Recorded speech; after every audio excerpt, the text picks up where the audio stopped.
105.3 Radyo Bandera, inyong maaasahan sa news and public service.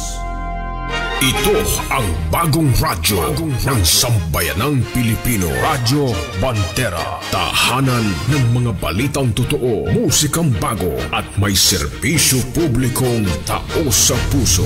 105.3 Radyo Bandera. Iwawagayway ang bandera ng balayang pamamahayag. Oras Pilipinas, ganap na pong alas 8:25 ng umaga. Radyo Bandera, Kuskus, Bandera, Kuskus, Bandera. Magkakatid ng impormasyon at mga nagbabagang balita. Tatalakay sa mga usaping pambaya sa ilalim ng nag-iisang bandera ng Republika ng Pilipinas. Ito ang programa maglalahad ng katotohanan. Kukuskusin, babatikusin ang mga pasaway sa gobyerno at sa ating lipunan. Kuskus, Bandera, Kuskus, Bandera. Sandigan ng mamamayan, kakampi ng mga ina. Kuskus, Bandera, Kuskus, Bandera. Natatanging programa sa radyo na nabubuhay sa maalamat na kasabihan ni Attorney Ruben Arcanoy. Ang lungsod na nasayo, maoy makahatag kusog sa demokrasya. Apan ang lungsod nga mapasagaron, maoy makapukan sa atong kagawasan. Kuskus, Bandera! Kuskus, Bandera! At ngayon, narito ang inyong anchorman.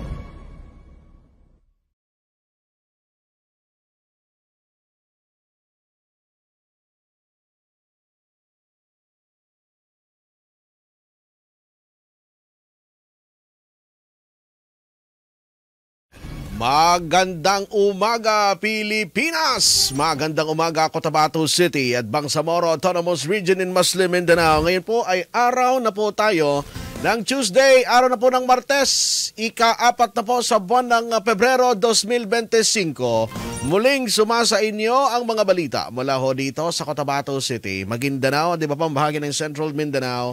Ihahatid po namin ang live mula dito sa Bandera News Center sa lungsod ng Cotabato. Sabayan din po tayong napapanood sa inyong telebisyon sa Bandera News TV, Channel 33 at Channel 4 ng Maguindanao, Sky Cable at live din po tayo ngayon sa Facebook page ng Bandera News TV Cotabato. Ako po ang inyong tagapagbalita, Jasper Acosta, at narito na ang ating mga balita. Aprobado na po sa ikatlo at pinal na pagbasa sa Senado ang Senate Bill 2942. Ito po ang panukalang batas na naglalayong ipagpaliban, i-reset o i-reschedule ang kauna-unahang BARM parliamentary elections. Nakasaad na isasagawa ang first regular election sa BARM sa darating na buwan ng Oktubre nitong taon, 5 buwan matapos ang local and national elections. Ang panukala ay inihan ni Senator J.V. Ejercito na siya po ang Senate Chairperson ng Senate Committee on Local Government upang bigyan ng pagkakataon at oras na maresolba ang mga kinakaharap na mga legal issues at iba pang usapin sa Bangsamoro Autonomous Region. So sa ngayon, dahil magkaiba po ang bersyon ng Kongreso at ng Senado hinggil dito sa petsa kung kailan gaganapin ang kauna-unahang BARM parliamentary elections, ay magkakaroon po ng bicameral conference ang Senado at ang Kongreso upang pagpasyahan. Sila po ang magdi-decide ng pinal na petsa dito po sa kung kailan talaga gaganapin ang kauna-unahang BARM parliamentary elections. Dahil ang Senado, ang kanilang bersyon ay isasagawa ang eleksyon sa October 13. To be exact ang Senado, ang Senate version, October 13, 2025. Yan po yung kanilang panukalang batas na inaprubahan sa third and final reading.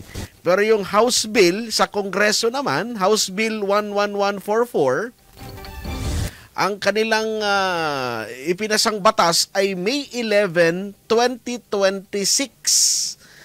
Yan po yung kanilang itinakdang petsa kung kailan magaganap yung halalan. So ngayon, dahil magkaiba yung bersyon ng Senado at Kongreso, ay magkakaroon po, magkukonvene ang Senate, pati ang House of Representatives para po sa BICAM, itong bicameral conference. Nang sa ganon, makapagpasya na kung kailan ba talaga, sa October 13, 2025 o sa May 11, 2026 gaganapin ang BARM parliamentary elections. Pero definite na magkakaroon po ng postponement. Yung petsa na lamang yung pinag-uusapan dito ng Kongreso at Senado kung kailan itatakda yung pinal na petsa at sila ay magkakaroon. Ang bicameral conference pala gaganapin sa schedule, ngayong araw Ngayong araw gaganapin, Rick, February 4. Ang bicameral conference dahil nga naalala natin na sinertipikahan na pala ito ni Pangulong Bongbong Marcos bilang urgent bill. So kinakailangan ng ma-resolve ito sa lalong madaling panahon. Kahapon sa Kongreso, nakakuha ng 18 votes. Yes at 1 ang nag-no dito po sa Senate version ng pagpapaliban ng halalan sa BARM na itinakda sa October 13, 2025.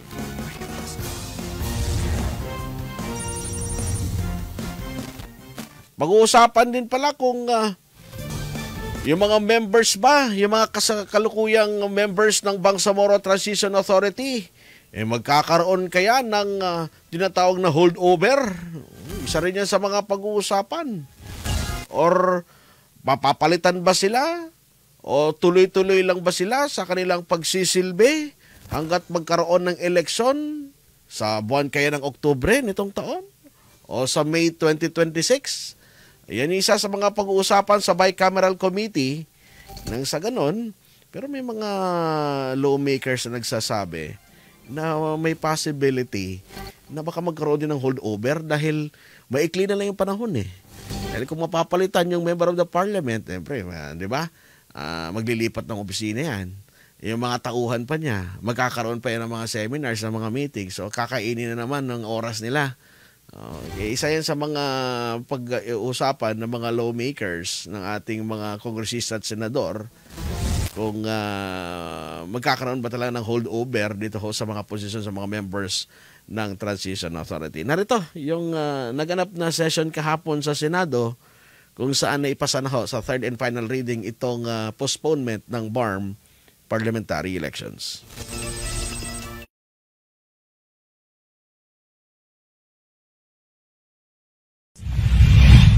President, I move to consider on third reading Senate Bill number 2942, the bill resetting the first regular elections in the Bangsamoro Autonomous Region in Muslim Mindanao.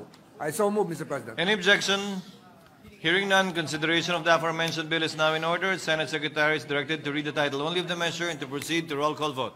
An act resetting the first regular elections in the Bangsamoro Autonomous Region in Muslim Mindanao, amending Article 16, Section 13 of RA 11054, otherwise known as the Organic Law for the Bangsamoro Autonomous Region in Muslim Mindanao as amended.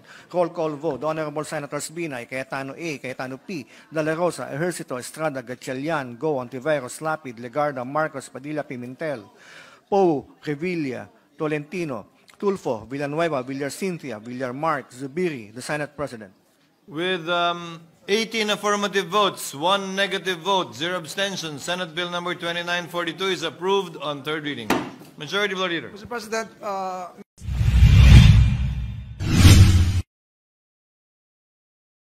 Botohan kahapon dyan sa Senado, 18-1 ang nagiging pasya ng mga senador. 18 yung bumoto, pabor para dito sa pagpapaliban at isa lamang yung bumoto ng no. So tuloy na ang pagpapaliban ng halalan sa Bangsamoro Region. Petsa na lamang ang pag-uusapan ng Bicameral Committee kung kailan ba talaga ang ano bang susundin dito. Ang bersyon ng Senado na October 13, 2025 magaganap yung halalan or yung bersyon ng Kongreso na May 11, 2026. O magkakaroon ba ng panibagong petsa dito sa dalawa? Mag-meet ba halfway? Yung Senado at Kongreso, so pag-uusapan yan sa Bicameral Committee upang maset na talaga yung petsa kung kailan gaganapin ang halalan sa Bangsamoro Region. Samantala, sa iba pang mga balita, patay ang isang lalaki sa panibago na namang insidente ng pamamaril sa Sitio Pagapasen sa bayan ng Buluan sa Maguindanao del Sur. Sa nakalap na impormasyon, na mula rin po sa Philippine National Police, kinilalang biktima na si Vory Sanday alias Miswari, na residente ng Pandag sa Maguindanao del Sur. Inaalam pa ngayon ng mga pulis ang motibo ng pamamaril at kung sino yung suspect sa krimen. Mukhang sa nakalipas, Rick, na 2 linggo, pang ilan na ba ito? Pangatlo na? Parang sunod-sunod dati yung mga insidente ng pamamaril dyan sa bayan ng Buluan. At sana makapanayam natin yung hepe ng Buluan MPS o itong Provincial Director ng Maguindanao Police Provincial Office, Police Colonel Ryan Bobby Paloma, para maipaliwanag sa atin ano bang nangyari dyan sa bayan ng Buluan. Nagkaroon ba ng pagkukulang in terms of security? Bakit sunod-sunod ito mga insidente ng pamamaril at ano yung ginagawang hakbang ng ating mga authorities nang sa ganun ay hindi na masundan ito mga ganitong uri ng karahasan. Maliban dyan sa bayan ng Buluan, isang insidente rin ng pamamaril ang naganap naman sa barangay Tunggol sa bayan ng Datu, Montawal sa Maguindanao del Sur. Naganap po yan kahapon sa may National Highway lamang. Sakay ng biktima ng Honda Beat motorcycle na kulay itim na mayroong plaka na 738 MOB habang binabaybay ang lugar nang ito ay barilin ng hindi pa nakikilalang suspek. Agad na naisugod sa pinakamalapit na ospital ang biktima at inaalam na ng mga otoridad ang motibo at ang suspek sa pamamaril.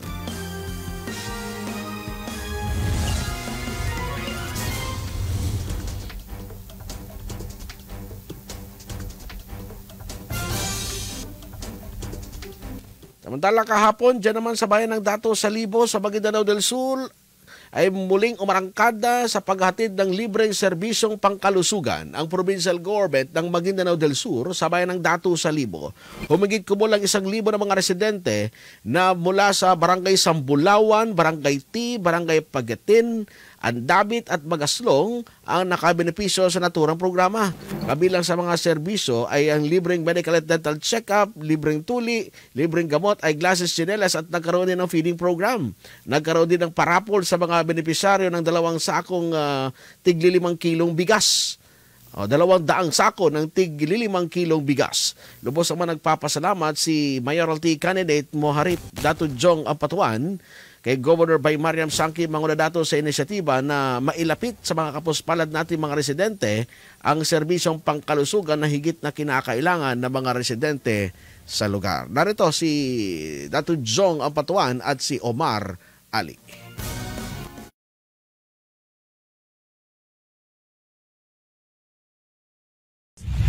Limang barangay po itong na medical mission namin. No? Unang-una, Barangay Sambulawan. Pangalawa, Barangay T, Barangay Pagatin, Barangay Magaslong, and Barangay Andabit. Siguro na mga 600, more or less yan eh. 1,000 yung maraming tao na pumunta dito. Kaya nagpapasalamat po kami kay Bay Miriam. No? Dahil alam naman po namin na taga Datu Salibo na halos lahat naikutan nila yung mga 24 municipality. Kaya napabilang yung Datu Salibo no, na kasali sa medical mission. Kita naman po natin no, sa labas kung gaano karaming tao na pumunta dito. Nagpapasalamat sila dahil unang-una yung barangay dito sa Datu Salibo nandiyan sa lower. No? Kaya yung di na makapunta ng hospital, ay libre na dito sa medical mission ni Bay Miriam Sangki Mangudadato. Alam naman po natin yung Datu Salibo ngayon lubog na. Unang-una lubog na sa tubig, no? Kaya napag-isipan po namin na ako po ay tumakbo bilang mayor dito sa municipality ng Datu Salibo. Dahil gusto ko po sagipin at team pagbabago dito sa municipality ng Datu Salibo. Sa lineup naman po, kumpleto po kami ng mga nandito po yung aking vice mayor. Siya yung acting mayor ngayon, no? Kasi alam naman, narinig namin at nakita namin na may warrant of arrest pala yung si Founder Sandigan, pati yung anak niya si Comini, no? Kaya siya yung maging acting mayor dito. Nagpapasalamat din pala ako sa 10 barangay na pumunta dito sa Datu Salibo. Kaya maraming salamat po. Naka-schedule na ito eh. Sa sunod, doon naman kami sa Barangay Pinditan, Barangay Pandi, Barangay Damabalas, February 13 po yan. Kaya kung ikaw isang leader, kailangan mo talaga magpasok sa mga liblib na lugar para alam mo kung ano po yung mga problema ng kanilang mga barangay. No? Kaya nga, gusto mo maging isang leader, kailangan mo rin talaga pasukan yung mga barangay. Kasi kung hindi mo yan sila pasukan, hindi mo yan malaman kung anong problema ng bawat isang barangay dyan. Assalamualaikum warahmatullahi wabarakatuh. Muna-munanin siya, padyalamang ko, sulango na taga Dato Salibo. Dagkanabu pa kisa niya pa pungkulan tanong pa niya, katuloy-tuloy niya pa. Yung medical mission tanong pa niya, bunsya sa probinsya ng Maguindanao, bunsya ka ni Bay Miriam Sangki Manguda Dato, kamang kanu Vice Governor naman na si Dato Ben Sarampatuan, gusto Congressman tanong man na si Tong Paglas, kita no ba niya taga Dato Salibo, di ka nung gaganan, daw ka nung papacheck up, kanya libre rin, libre sa mga eyeglass, libre sa mga gamot. Kaya kami po sa buong team Pagbabago, team ni Dato Jong Ampatuan, nagpapasalamat talaga kami kay Bay Miriam.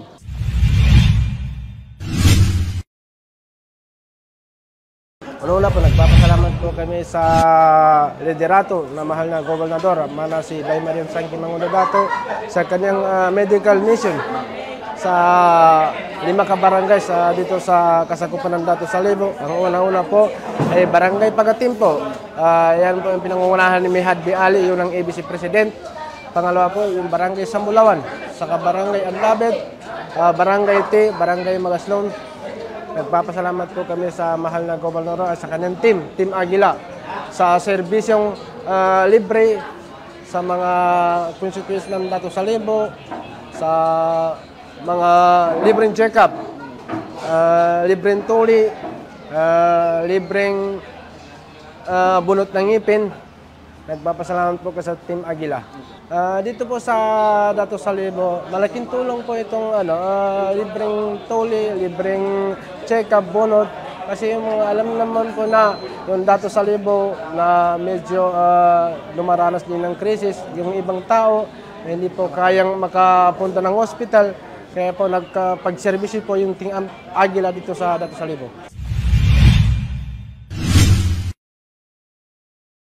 Jong Ampatuan sa ginanap na medical outreach program dyan sa Barangay Sambulawan sa Dato Salibo, kung saan nasa humigit kumulang 1,000 na mga residente ang nakabenepisyo nitong libreng bunot ng ngipin, medical at dental check-up, gamot, libreng tuli, mga eyeglasses, tsinelas at meron ding food pack sa mga residente.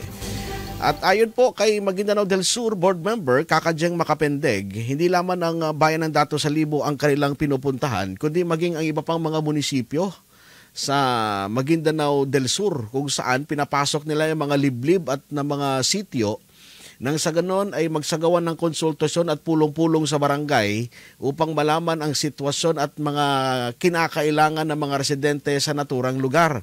Ayon kay board member Kakajeng, kakagaling lamang nila sa bayan ng South Upi at sinusunod na yung mga lugar na mga malalayo tulad nitong mga bayan ng Dato Salibo, bayan ng Dato Saudi, bayan ng Sharif Agwak, at iba pang mga munisipyo nang sa ganun ay makapaghatid ng mga kalintulad na medical outreach services pangkalusugan sa mga kababayan natin na higit na nangangailangan. Narito ang pahayag ni board member Kakajeng Makapendeg.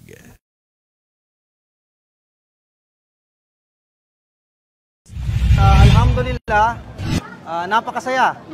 Una sa lahat. Pangalawa, medyo malungkot. Bakit? Una, masaya ako dahil umiikot kami sa 24 municipalities of Maguindanao del Sur. Target po namin dito yung mga sitio, mga barangays. From South Upi, pababa na ho kami sa Gindulungan. Going to today, here in Salibo, pupunta po kami ng Dato Piang at iikot kami ng Mama Sapano at Sharipagwak. So 24 po yun. At 12 municipalities po ang first district. So, ngayong araw po, nandito tayo ngayon sa Dato Salibo. Dahil una sa lahat, dito po yung binabaha at nandito po tayo para tumulong. Dala-dala po natin ang pangalan ng Maguindanao del Sur sa pangunguna po ni Bay Miriam Sangki Manguda Dato, ang ating governor. At maraming tao, dinagsa po tayo ng mga tao dito, alhamdulillah.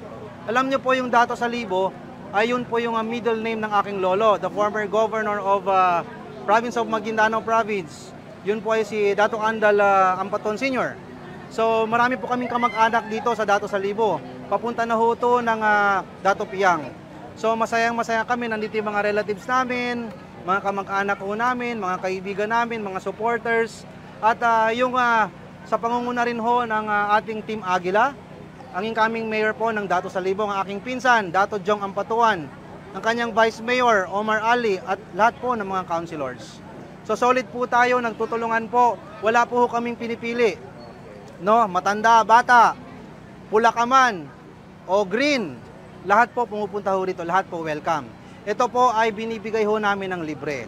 Meron pa tayong libreng tuli, para po sa ngipin, mga tsinelas, mga bags, at namibigay din ho tayo ng mga extra na paraffol po ng mga bigas, no? Para po sa mamamayan na Dato Salibo.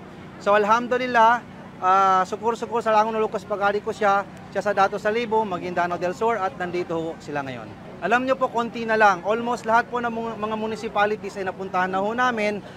Pero yung mga sitio at barangays lang po talaga yung pinupuntahan namin, halos gusto namin ikompleto. Nalalaman ho namin yung mga concerns, yung mga problema. In the near future po, yun po yung gagawin namin para sa tulong po namin sa kanila. At lalong-lalo na po sa South UP, sa pinakamalapit at sa pinakamalayong lugar ng barangay, pinuntahan ho namin sa Timanan. Papasok na ho kami 2 oras, 3 oras papuntang San Jose kahapon. Napakahirap ng daan at thank you po sa ating butihing governor, Vice William Sangking Mangudadato, at i-describe po niya yung daan. Talagang hindi po kaya yung 4x2. 4x4 lang po talagang pwedeng pumasok doon. Wala nang iba. Or yung mga 4x4 na mga multicabs, talagang nahihirapan sila sa mga goods nila at yung mga travel period po nila papuntang munisipyo at pababa po ng South UP. Siyempre, ang aasahan po, continue po yung tulong sa mga tao, pagmamahal at unity sa bawat isa po ng mamamayan po ng Maguindanao del Sur. Ginagawang effort ng Team Agila sa pag-iikot sa mga liblib na mga lugar sa Maguindanao del Sur, kabilang ng South UP at itong sa bayan ng Dato Salibo, nandyan sila sa may sentro, sa may poblasyon ng Sambulawan kahapon, upang makapaghatid ng serbisyong medikal. 24 municipalities yung kanilang mga iniikot sa ngayon at nagsasagawa ng pulong-pulong sa barangay upang malaman yung mga kinakailangan na serbisyo ng mga residente at maibigay nila ito alinsunod doon sa pangangailangan ng komunidad.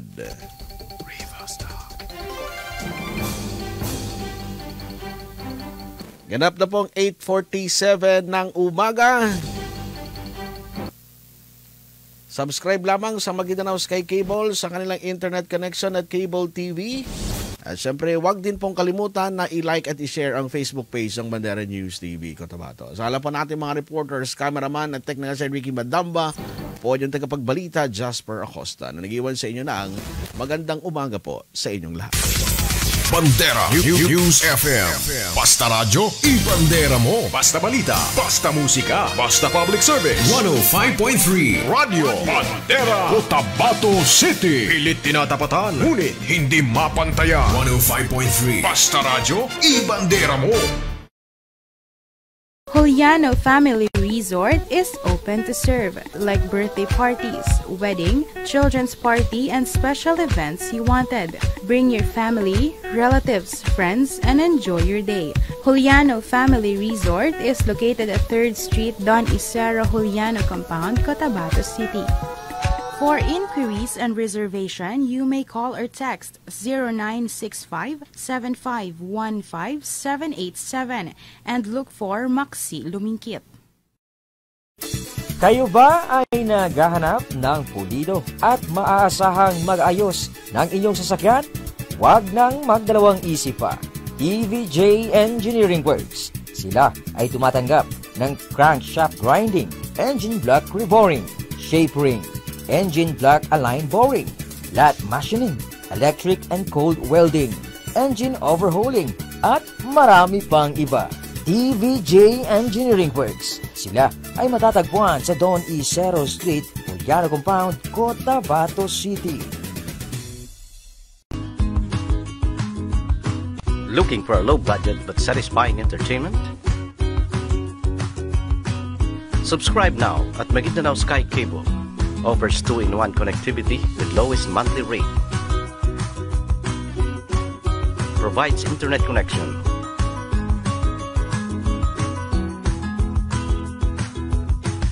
With unlimited surfing, no data capping. Maguindanao Sky Cable also provides cable connection with many exciting channels to choose from. These are the easy steps to apply. All you have to do is fill out the application form, bring identification card and any proof of billing to avail the best offer ever. 400 pesos a month with 50 pesos discount for updated cable TV subscriber and 998 pesos for internet with pre-cable TV and unlimited surfing 24/7. Visit us at Maguindanao Sky Cable Office at Oliano Compound, Don Isero Street, Cotabato City, and Quezon Avenue.